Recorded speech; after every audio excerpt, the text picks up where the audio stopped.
Atos 9 fala de uma mulher chamada Dorcas, que vivia na cidade de Jope. E na Bíblia, ela é chamada de discípula de Jesus. Significa que ela era uma cristã, uma seguidora de Cristo. E a palavra diz que ela era uma mulher muito notável pelas obras que ela fazia de caridade, né? Ela também confeccionava túnicas para as viúvas da região e dava muitas esmolas. É notável que ela era uma mulher que tinha prazer, né, em obedecer um dos mandamentos mais importantes de Jesus, que é o amor ao próximo. Mas essa mulher, Dorcas, ela veio a falecer, né?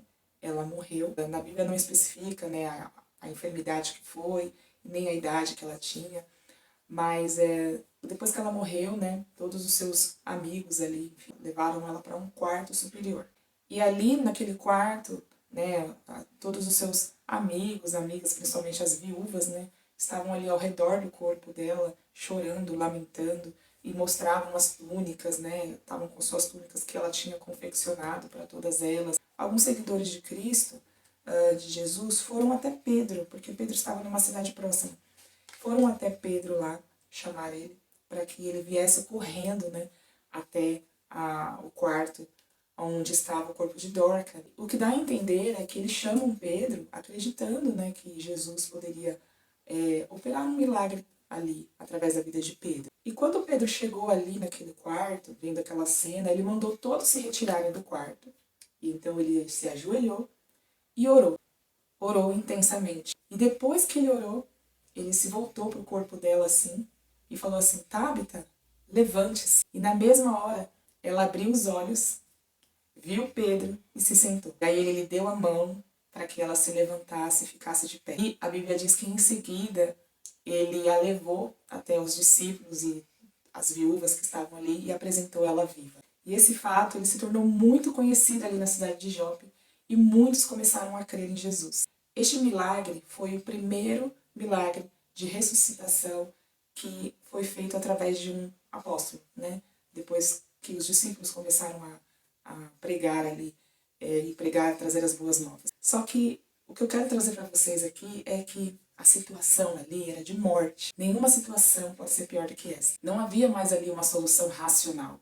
É aquele momento de dor, de choro, sabe? Que você se vê numa situação de morte mesmo, onde até as pessoas, às vezes, ao seu redor, elas enxergam essa situação de morte, lamentam por você. Não é que pessoas estão desacreditando de você, não. Aquelas mulheres, elas estavam ali chorando, lamentando a morte de Dorcas, mas elas também estavam crendo, e eu acredito que orando para que houvesse um milagre, porque se não fosse isso, não iriam chamar Pedro.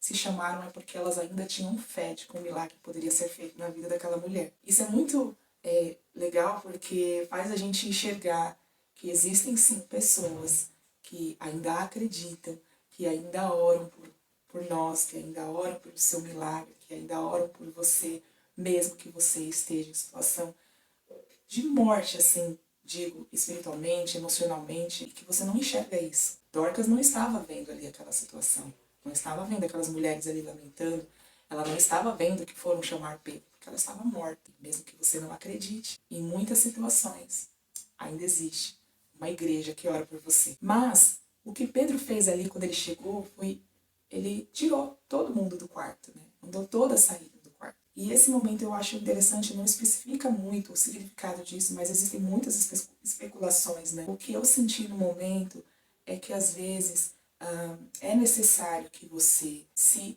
afaste, mesmo que sejam pessoas que oram por você.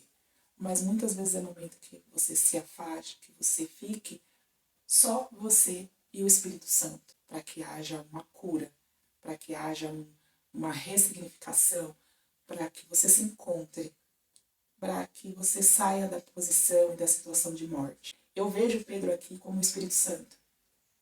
Eu vejo como ele uma representação do Espírito Santo. A única ação que ele teve ali naquele momento foi calar as vozes todas que estavam ali, para que ele conseguisse orar, clamar a Deus. E o que você precisa lembrar também é que aonde ela estava no quarto superior. Gente, quarto superior é acesso, é lugar de intimidade. Porque neste lugar de intimidade é um lugar que está só você, e Deus. Então, por isso que é necessário, muitas vezes, em certas situações que você está enfrentando, expulsar todas as vozes, silenciar as vozes, mesmo que sejam vozes motivadoras, de esperança, mas também vozes que caluniam, vozes que acusam, vozes de lamento, para que você acesse esse quarto superior, esse acesso de intimidade, em que você vai ouvir somente a voz do Espírito Santo. Ele recorre nesse lugar de acesso à oração, ele se ajoelha e ora. O milagre vai ser operado no andar superior, um lugar de intimidade com o Pai, que não está ligado a essa vida, e sim à eternidade, um acesso à eternidade. Você vai sair da razão para entrar no ambiente profético, e isso é muito poderoso. Quando Pedro ele se ajoelhou e depois ele orou, ele se levantou e voltou para o corpo da mulher, porque ele estava sob o poder da fé, ele tinha acessado o andar superior. Então, só depois que nós colocarmos a nossa causa em oração perante Deus é que nós vamos poder encarar o problema e declarar a cura. Porque só depois disso é que ela se levantou. Depois que ele declarou, depois que ele falou, Tabata, levante-se. E ela abriu os olhos. Você começa a enxergar. E aí você vai dar um passo de fé. Você se levanta, retoma os sentidos. Quando você retoma os sentidos, você ouve a voz do Pai te chamando. E aí ele estende a mão para te ajudar a se levantar. E a partir daí, qual foi o papel de Pedro? Ele levou ela até os discípulos e as viúvas e apresentou ela viva. A partir desse momento em que o Pai te estende a mão e que você consegue se levantar com um passo de fé, pode ficar tranquila que todo o resto ele vai fazer. Ele é quem vai te apresentar viva diante de todos. Não para que você seja, meu Deus, tá, mas para que o nome do Senhor seja glorificado através do que ele fez na sua vida. Toda a cidade, toda a região recebeu essa notícia e foi uma grande notícia. E muitos ali começaram a crer em Deus por conta desse milagre. Muitos serão fortalecidos na fé através do seu testemunho. Não importa o processo que você esteja. É sempre melhor, claro, que a gente sempre esteja debaixo da vontade do Pai, que a gente sempre esteja caminhando com Ele, que quando vier as dificuldades a gente não vai sentir tanto, porque a gente vai estar, reabastecido. A gente vai estar cheio do Espírito Santo, cheio da glória dEle, do poder dEle, do direcionamento, vamos ter discernimento, sabedoria. É sempre bom permanecer. Mas, se você chegou até um processo difícil, sem ter passado pelo caminho com Deus, aproveite esse processo para se deleitar nele. Cala todas as vozes. Entra num lugar de acesso, de intimidade. Não existe coisa melhor.